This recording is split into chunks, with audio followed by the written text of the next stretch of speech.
What's up, guys? I am Hunter, and I'm very pleased to be bringing you a Korean match today. I've had such difficulty finding professional Korean games to commentate for you guys, but I found some new websites, got them translated, and found a whole bunch of replays. So this is going to be a clan match, actually. This is Nv.XiGua, the red Zerg player at the top left position of Delta Quadrant.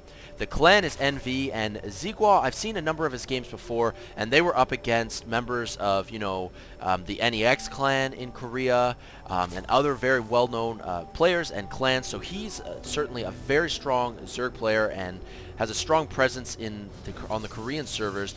Nv.XiGua's opponent is going to be a clanmate of his.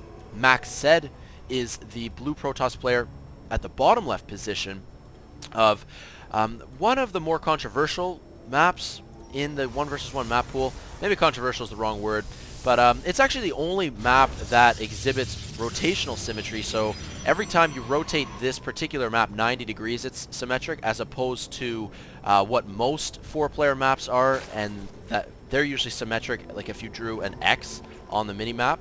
So it's just a little bit different and unique in that respect. Yeah, a pretty cool map for this particular matchup. Zerg versus Protoss should be good, as we have MacSed actually putting his initial gateway at the top of his ramp. I'm sure he's going to want to wall this off just a little bit. In most Protoss versus Zergs, you see the first couple tech structures go up at the top of the ramp, so that you can develop just a small choke point large enough for a Zealot to stand there on hold position. MacSed actually scouted in the complete wrong direction and is now finally going to head up to XiGua's base. XiGua went spawning pool first and is mining some gas as well. I'm wondering if he's going to get 100 gas and then switch these gas mining drones back onto the minerals. We'll just have to wait and see. No hatchery first, though, of course. Definitely harder to defend on a map like Delta Quadrant.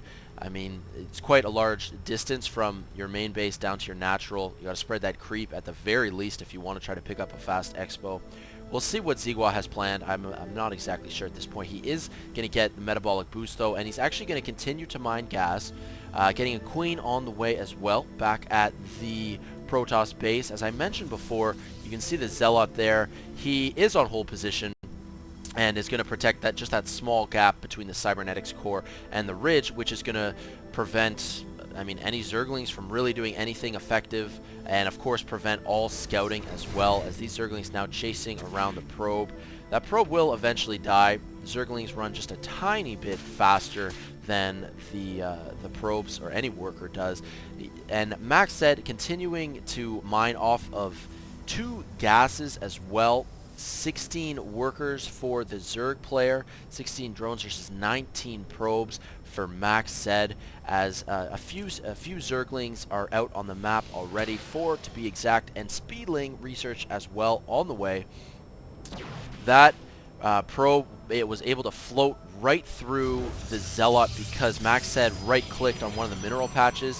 When you've got a worker and you right-click a mineral patch, the worker can sort of ghost walk through any units. So pretty cool. Chrono boosting out a second sentry as well. You definitely want to get your sentries out as quick as possible so that they can start banking gas, which is definitely going to be useful a little later in the game. These speedlings just sort of poking their heads up to the top of the ramp.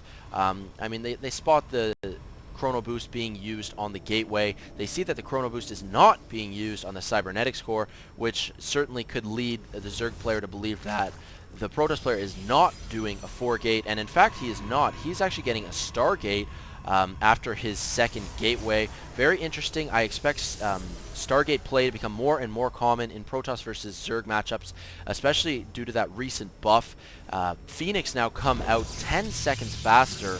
I believe it was reduced from 45-second build time to 35.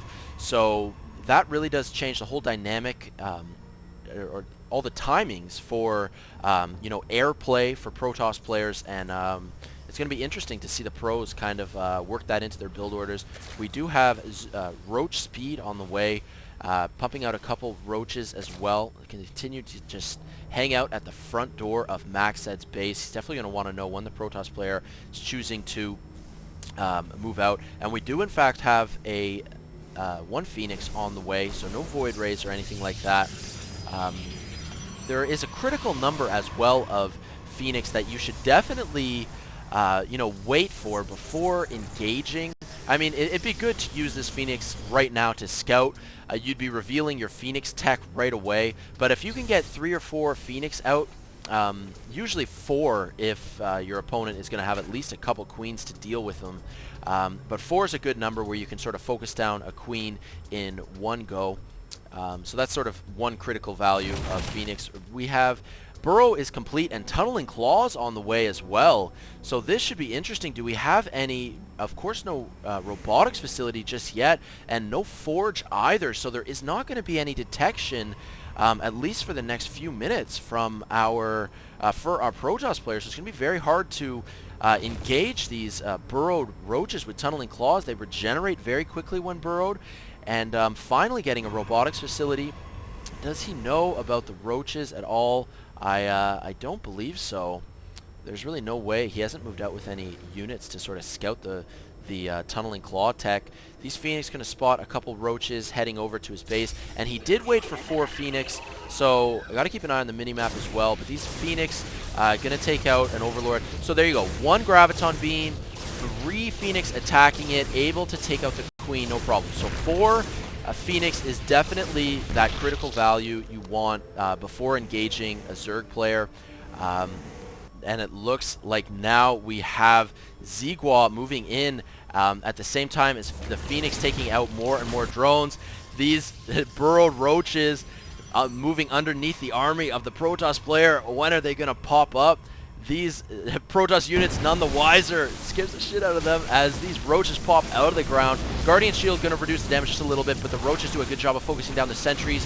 Take out the Zealot. Stalker goes down as well. The Phoenix still trying to supply block the Zerg player as best they can, but these roaches are really what's doing a lot of the damage.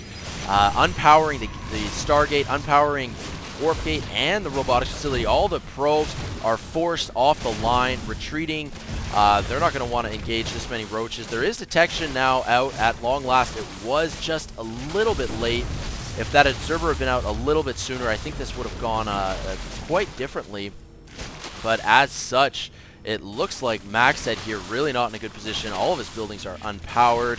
And yeah, this might just be checkmate. I can't really imagine what else MacSed wants to do, and he does call GG.